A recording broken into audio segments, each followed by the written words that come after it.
સંતો ભક્તોના વળી ઇતિહાસ કેવા, એ તો લોક હૃદય અને લોકવાણીમાં વસતા હોય છે. સરસ્વતી માતાને વિનવું ગણપતિ લાગુ પાયજી, ગુણ રે ગાય હરિભક્તના વાણી નિર્મળ થાયજી. ધન્ય ધન્ય ભગત સંબંધને. ચોટીલા ગામમાં ધારસી ભગત નામે ભક્ત થયા. તેમણે સજ્જન સંબંધના ચરિત્રની એક પદમાં રચના કરી છે. લોકવાયકા અને સંતો ભક્તો કહે છે કે જૂનાગઢની બાજુમાં ઘોઘાવદર ગામમાં કોળી પટેલ જ્ઞાતિમાં સજ્જન ભગત અને તેમના ધર્મપત્ની બંને ભજન ભક્તિ કરતા અને આવતા અભ્યાગતને વધાવી પોતાનો આશરા ધર્મ પાળતા. તેમને સંતાનમાં એક પુત્ર હતો, તેનું નામ સંબંધ. ભગવાને એની કેવી રીતે કસોટી કરી એ ધારસી ભગત લખે છે. સંતરે આવ્યા ઘેર પરોણલા, ઘરમાં નવ મળે અન્ન, પરમારથ કેરે કારણે ચોરી કરે રે સજન.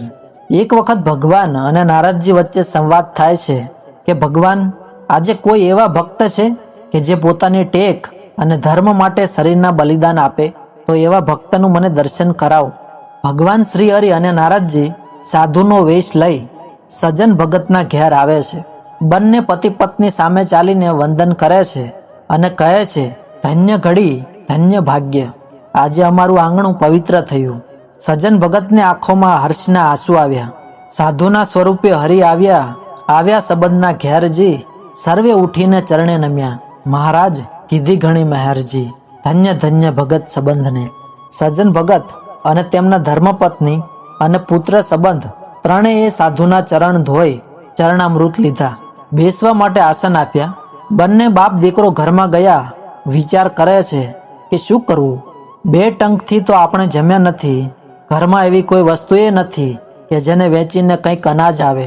હરિજનોએ માયા હરિને સોંપી રે ભક્તિના માટે. કોઈ રસ્તો નથી, શું કરવું. સજ્જન ભગતે કીધું કે ક્યાંક ચોરી કરીએ. દીકરો કહે, અરે બાપુ, ચોરી કરાય? અરે સંબંધ બેટા, આપણે બે સંતોનું ભોજન થાય એટલું જ અનાજ ચોરશું. સંતોને બેસાડી બંને બાપ દીકરો ચાલી નીકળ્યા. સજ્જન સંબંધ બેઉ ચાલ્યા. લીધો છે ખાતરિયો હાથજી, અમારે તમારો આશરો લાજ હવે રાખો દીનાનાથજી. ધન્ય ધન્ય ભગત સંબંધને. રાત્રિનો 1 વાગ્યો છે. ગામમાં ચહલ પહલ બંધ થઈ ગઈ છે. બંને બાપ દીકરો ચોર પગલે ચાલ્યા જાય છે. સજ્જન ભગત કહે છે, બેટા, કોઈ મોટા શેઠની દુકાન આવે એટલે એમાંથી સીધું ચોરી લઈએ. મોટા નગર શેઠની દુકાનની પાછળના ભાગે બાકોરું પાડી સંબંધ અંદર જાય છે. સજ્જન ભગત કહે છે, બેટા, 2 જણને થાય એટલું જ લેજે હો. જોઈતા પૂરતું સીધું લઈ બહાર પિતાને પોટલી આપી દીધા. પછી સંબંધને વિચાર આવ્યો કે અમે જતા રહીએ અને પછી કોઈ બીજા આવીને ચોરી કરી જાય તો, એટલે લાવને શેઠને જગાડતો જાઓ અને પછી ભાગી જઈશ. અને શેઠને હળવા હાથે જગાડ્યા. પણ શેઠ દોડીને સંબંધ જ્યાં બાકોરાની બહાર નીકળવા જાય છે તો શેઠ પાછળથી સંબંધના પગ પકડી લે છે. ઘણી મહેનત બંને પિતા પુત્રએ કરી, પણ શેઠના પંજામાંથી પગ છૂટતા નથી. અને સંબંધ કહે છે કે પિતાજી, હવે નહીં છૂટાય. તમે મારું માથું કાપી નાખો અને ઘેર જઈ સંતોને રસોઈ બનાવીને જમાડજો. માથા વગરનું મારું ધડ ઓળખાશે નહીં. પિતાજી તમે જાઓ. 30 વર્ષનો યુવાન દીકરો. સજ્જન ભગતના રૂવાડા ઊભા થઈ ગયા. હાથથી ઘા થતો નથી. પિતાજી, મસ્તક કાપીને ચાલતા થાવ, નહીતર આજે ભક્તિને કલંક લાગશે. બધા જાગી જશે તો ફજેતી થશે. આપણા ગુરુ મહારાજને મેણું લાગશે. પિતાજી, શીશ ઉતારીને ચાલતા થાવ. શીશ માટે જો ભક્તિ મળે તોય સહેલી છે. એક તરફ પુત્ર પ્રેમ અને એક બાજુ આશરા ધર્મ. સજ્જન ભગતે ગુરુ મહારાજને યાદ કરી સંબંધનું શીશ ધડથી જુદું કર્યું. એક હાથમાં સીધાની પોટલી અને એક હાથમાં એકના એક દીકરાનું માથું લઈ ઘેર આવ્યા. ભંડારીને સીધાની પોટલી આપી અને કહ્યું, રસોઈ બનાવો દેવી.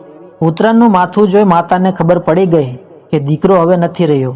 સજ્જન ભગત બોલ્યા, દેવી, ભગવાને આપ્યો હતો અને એણે જ લઈ લીધો. જલ્દી રસોઈ બનાવો દેવી, સાધુ ભૂખ્યા બેઠા છે. દીકરાનું માથું એક બાજુ મૂકી માં રસોઈ બનાવે છે. રસોઈ તૈયાર થઈ. સજ્જન ભગત સંતોને જમાડવા માટે બોલાવે છે. સાધુ વેશે ભગવાન કહે છે, ભક્તરાજ, અત્યારે સવારના 4 વાગ્યા છે. અમે હવે સ્નાન કરીને આવીએ, ત્યારબાદ રસોઈ જમીએ. સાધુ વેશે ભગવાન અને નારદજી ગામની બહાર તળાવમાં સ્નાન કરવા જાય છે. આ બાજુ સવાર પડતા શેઠે રાજમાં ફરિયાદ કરી કે મારી દુકાનમાં ચોરી થઈ છે અને ચોરનું માથું બીજો એનો સાથીદાર કાપીને લઈ ગયો છે. આખા ગામમાં વાત ફેલાઈ ગઈ. રાજાએ ધડને ગામના પાદરમાં સૂળીએ લટકાવ્યું છે. સ્નાન કરી સાધુ વેશે ભગવાન અને નારદજી આવે છે અને એ દ્રશ્ય જુએ છે. નારદજી પૂછે છે કે ભગવાન આવું કોણ હશે? ભગવાન કહે છે, નારદજી, એ બીજું કોઈ નથી પણ મારો ભક્ત છે, સજ્જન ભગતનો પુત્ર છે. અને રાત્રે બનેલી બધી હકીકત નારદજીને કહે છે.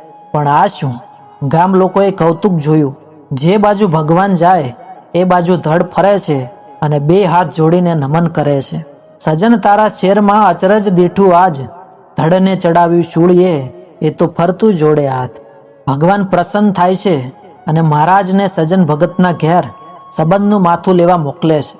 મહારાજ સજ્જન ભગતના ઘેર જઈ સજ્જન ભગતને વંદન કરી અને કહે છે કે મારા રાજ્યમાં આવા મહાન ભક્ત રહે છે એની મને આજે જાણ થઈ. અને સજ્જન ભગત તેમના ધર્મપત્ની અને સંબંધનું માથું લઈ મહારાજ આવે છે. ધડને સૂળી ઉપરથી ઉતારીને મસ્તક ધડ સાથે જોડે છે અને ભગવાન શ્રી હરિ સંબંધને સજીવન કરે છે. સંત સવારામ બાપા લખે છે, સજ્જન સંબંધ જેવી જગમાં નહીં જોડી, સંતો જમાડ્યા એને પ્રાણને છોડી. જેની કસોટી કરવા સાક્ષાત ભગવાન આવ્યા એ મહાન ભક્ત સજ્જન સંબંધને આજે આપણે ભાવથી વંદન કરીએ.